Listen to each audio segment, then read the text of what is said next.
कैसे कैसे झाले बंधू, कर्म करून म्हणती साधू, अंगी लावून या राख, डोळे झाकून या करती पाप, दावून वैराग्याची कळा, मुखी विषयांचा झोळा. तुका म्हणे सांगो किती जळतो यांची संगती. जगद्गुरु संत तुकाराम महाराजांनी या भागातून समाजातील बंधू साधू बुवा यांचा चांगला समाचार घेतलेला आपल्याला समजून नये, पण या सर्वांना अपवाद ठरणारा एक कर्मयोगी धर्मयोगी आणि सर्वात महत्त्वाचे म्हणजे विज्ञानवादी संत या महाराष्ट्र भूमीत होऊन गेला. त्याचीच आज कथा वसंत महोत्सव 2024 च्या निमित्ताने निष्कल्लेच्या व्यासपीठावरून मी सारा गुरुजे आपल्या समोर विषय मांडते. आमचे संत गाडगे बाबा 23 फरवरी 1876 साली अमरावती जिल्ह्यातील शेंडगावात जिगराजी आणि सखुबाई यांच्या पोटी जन्मले. डेबूजी जानोकर स्वतःच्या कार्यसिद्धीवरून गाडगे बाबा झाले. खरं तर वक्तृत्व विषयाची यादी वाचली आणि 100-125 वर्षांपूर्वी गाडगे बाबांनी मांडलेल्या विचारांचा जागर पाडण्याचे पक्के केले. मित्रांनो, यालाही कारण तेच आहे, जे जे भेटीभूत तेथे मानिले भगवंत असे म्हणत मानवातील श्रद्धा आणि बंधुत्व वाढीसाठी प्रेरणा या संतांनी दिली. आम्ही मात्र 21व्या शतकामध्ये सुद्धा फक्त पुतळे आणि मंदिरे बांधण्यात धन्यता मानली. गुरुदेवाने आमची श्रद्धा ही राजकारण पक्षांतर्गत बदलू लागल्या. नामांतर, मंदिर, मशीद यासारखे दगड फोडण्याचे प्रश्न प्रतिष्ठित होऊ लागले. परिणामी रस्त्यावरच्या मुंगीत ब्रह्म पाहणाऱ्या माझ्या देशात मुंगीसारखी माणसं मारली जाऊ लागली आहेत. याच वेळेस प्राणीमात्रांवर दया शिकवणारा लहानगा डेबू मला आठवतो. याचं बालपण वडिलांच्या निधनानंतर गपोरा गावी आपल्या मामासोबत गेलं. गाडगेबाबांच्या लहानपणीचा प्रसंग आहे. त्यांच्या सगळ्या मित्रांनी मिळून टोपली भरून मासे पकडले होते. डेबूजीने ते तरफडणारे मासे पाहिले आणि त्यांना परत पाण्यात सोडून दिलं. या चुकीमुळे त्याच्या मित्राचा मार खावा लागला, पण माराच्या दुःखापेक्षा माशांची अज्ञातून सुटका केली याचा आनंद आमच्या बाबांच्या चेहऱ्यावर होता. गाडगे बाबा मामाची शेती करत, गाई गुरे चालायला नेत. जे काम आपल्या हाती घेतील ते स्वच्छ आणि नीटके करण्याची सवय त्यांना लहानपणापासून होती. गाय राखताना म्हटलेले गोपाळ गोपाळ भजन त्यांच्या कीर्तनाचा शिरोमणी होऊन गेला. समाज प्रबोधनासाठी स्वीकारलेला स्वच्छतेचा मार्ग त्यांना कीर्तनापर्यंत घेऊन गेला.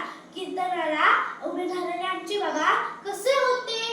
हातात खराटा, अंगावर फाटके पण स्वच्छ कपडे, फुटलेले गाडगे, 2 पायातील पायतळ्यातून कधी मेळच जुळला नाही. हा सगळा वेश दिनाचे प्रतिनिधित्व करणारा होता.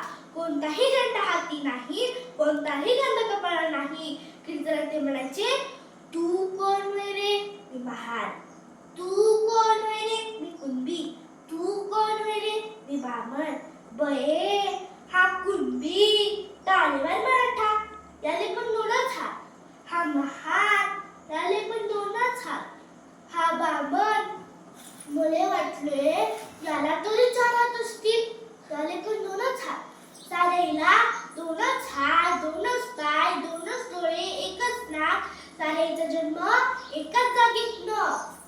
अरे देवाने नाही या जाती निर्माण केल्या, या जाती माणसाने निर्माण केल्या. आजपासून तुम्हाला जर कुणी विचारलं तू कोण रे, तर सांगा मी माणूस होय. अशी शिकवणारे गाडगे बाबा एकही वर्ग न शिकलेले, शाळेत न गेलेले, पण किती उत्तम पद्धतीने वैज्ञानिक दृष्टिकोन रुजवायचे. कीर्तनाच्या आधी ज्या गावी जातील त्या गावाचे मंदिर, रस्ता, गाव स्वच्छता करणारे आमचे बाबा आणि आजच्या दिंडीत पत्रावळीचा घाणीचा ढीग मागे सोडून जाणारे महाराज यांची तुलना केलेली बरी. 2 दगड हाती घेऊन आमचे बाबा कीर्तनातून प्रबोधन करायचे, तेही साध्या सोप्या भाषेमध्ये.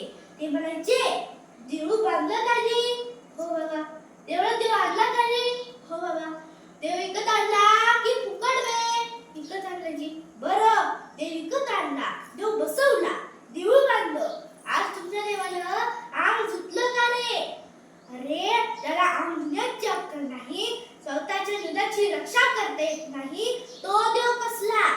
म्हणूनच म्हणतो देव दगडात नाही माणसात शोधा. म्हणूनच आचार्य अत्रे म्हणायचे, सिंहाला पाहणार, हत्तीला पाहणार, सिंहाला पाहणार, हत्तीला पाहणार आणि आमच्या गाडगे बाबांना पाहायला कीर्तनात. हातातल्या खराट्याने गाव स्वच्छता आणि कीर्तनाने लोकांची मने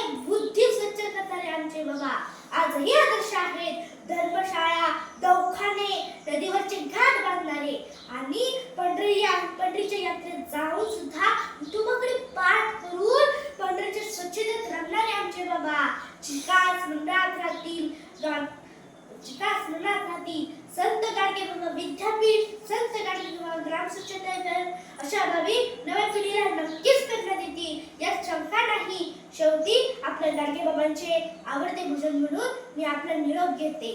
गोपाला गोपाला देवकी नंदन गोपाला सांभाळ तुझे लेकरे पुण्य समजती पापा